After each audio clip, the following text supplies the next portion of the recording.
presentation are the results of a survey we conducted in Mexico and other Latin American countries. And this survey was made with the network I represent, DIRCI. So this is where I work in Mexico City, and this is the Latin American network funded by IDRC, by which we did this survey. So these are the things, these 4 parts of the presentation.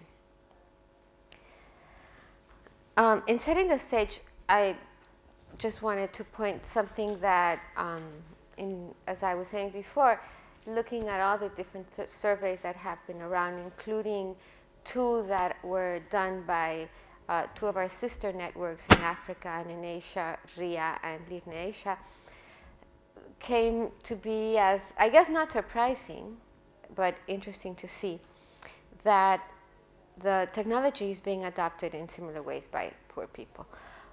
One is that they all highly value the use of mobile phones.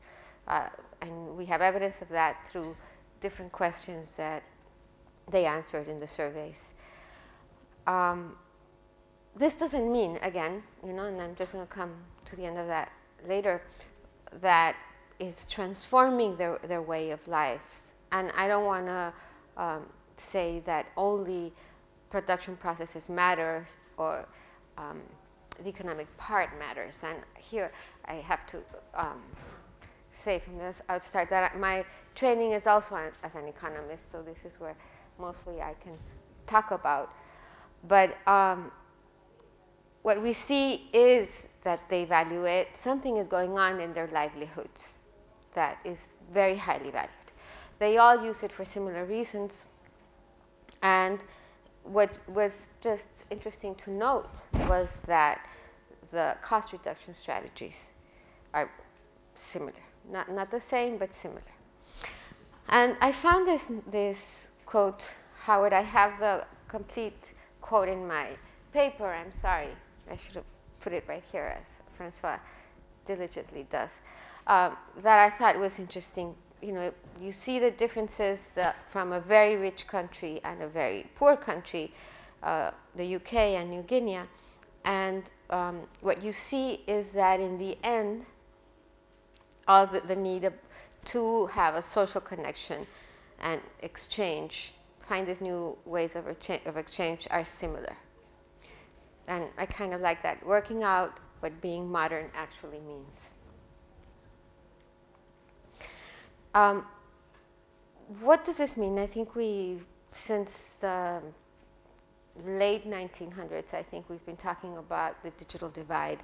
But despite the increased adoption of mobile services, what we see is that there is still a strong challenge in terms of the digital exclusion. And Fontenay and Beltran have done some interesting work identifying what this means in terms of economic exclusion. Not only is it in terms of justice, social justice, which it is, but it's also in terms of the economic efficiency of more at the macro level. What we see is that when there is unequal distribution of ICTs, what happens is that we are working inside the production frontier. Thus, it's inefficient in terms of the allocation of human capital. So this is an important salient public policy issue. What happens in Latin America, I think, as in Asia and Africa and other developing regions, is that mobile has been so successful that we really have very high mobile penetrations. We see Argentina, the ones in red, are the Latin American countries. And what we see is that, I'm sorry, they're really very high. Roxana was mentioning that Peru is almost 80%. I think here it was last year. But in any event, there's a very high penetration in terms of mobile. However, internet penetration and broadband penetration is not. And I think that's the next step, and that's what we need to do look at in terms of regulatory policies. In Mexico, right, and the broadband penetration here is what ITU or OECD is the advertised penetration. So when you look at Mexico, Peru is even lower than that. What the advertised penetration of broadband is in Mexico currently is about 7%. And this is the advertised, which when you go home is not what you have. It could be considered dial-up speeds in some countries. Another piece of the stage here is what we all know. And this is data from Mexico from the end of last year, so it's pretty current data. And you see something that has been mentioned also, that is that the poor value their mobile use, and you see it in cents, in pesos and cents in the case of Mexico. Almost 5% of their monthly income is spent on mobile use. What you have done here are the deciles. These are the poor segments of the population, and you see how it decreases, and it's also not surprising. It makes sense. So this is the Mobile Opportunities Survey, what it was entitled. So we're looking at one of the first things we see, and this is different from Africa and from Asia, is that most of the users are owners. This is the blue circles are what we found in our survey. So this is really not representative. I mean, this is just this is not the actual penetration rates. But what you do see is a proportion. The out of 37 in Mexico, 30% are owners. Except for the case of Colombia, I think, which is slightly different because I think they have a pretty healthy renting mobile phones in the streets. And also, we know Mexico, Latin America, and the developing world in general the mechanism to access is prepaid.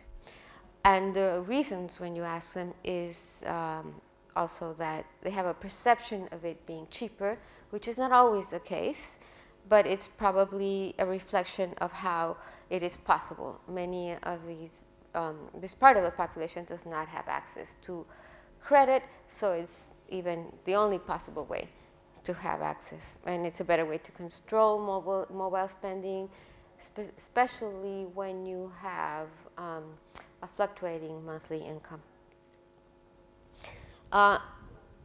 As we know, here it shows in Latin America and as in Asia and as in Africa, that the reason to call mostly is to peers, is to family and friends. Family out of the country is still very low, especially because there's no calling party pays internationally. But it's interesting to see, and this is just something that came out both in Peru and Mexico, and as you see, it's very slight difference, but perhaps it may be something to look at in further surveys or in further studies, that once people use it for work-related reasons, they use it more intensively than if they do so calling family and friends.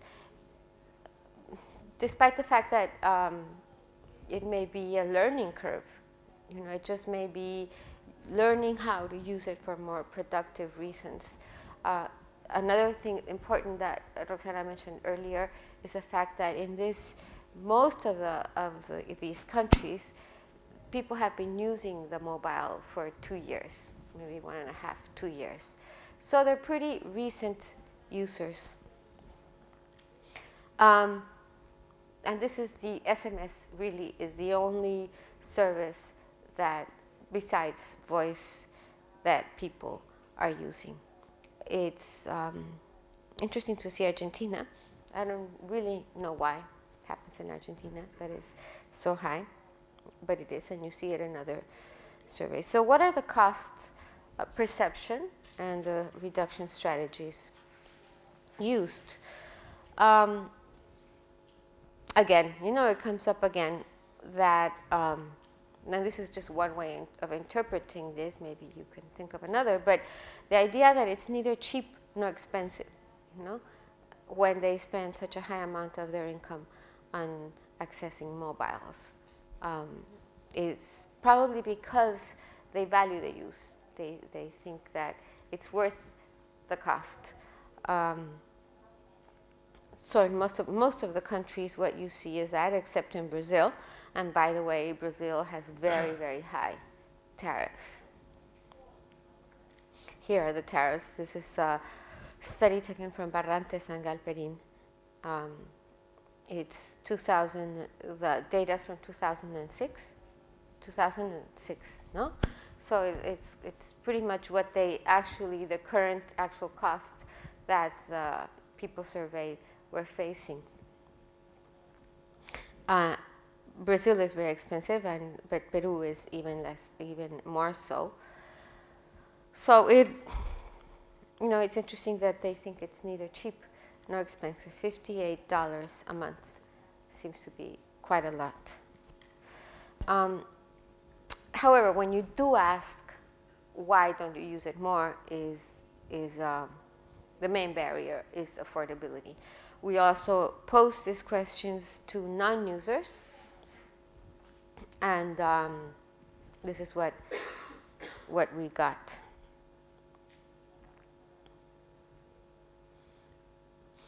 And this is, of course, not very rigorous. This is just from the questions that we posed on the survey. What we see is that if their monthly cost would increase, would double, only around 29%, 29% would not change their consumption. And this was seen, this is the case of Mexico, but this was seen across the 7 countries that we surveyed in Latin America and the Caribbean.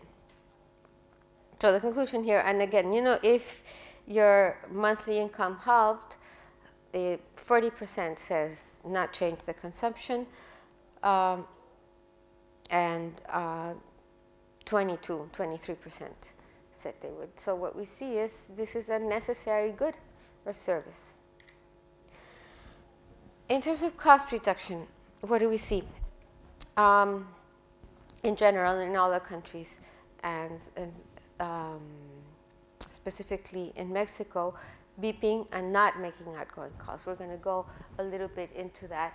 And these are one of the things that Jonathan has seen in other countries. No, I don't know if you coined that, the beeping strategy. So I tried to compare. This is not rigorous. It just gives us a look, because it's different years. What was done in Asia was, I think this is the second one they did in Asia, because they did one before. But when you look at it, I think this is the last column is the one that is interesting to see. When you have the balance between the incoming and the outgoing, it's quite similar. People receive more calls than they make. In some cases, and I'm not sure if that's the case in the Philippines, it's something I should have seen earlier, is if they call, a calling party pays. Anyone knows? In the Philippines, there's calling party pays, which may explain that. But anyways, we see definitely that people receive more calls than they make.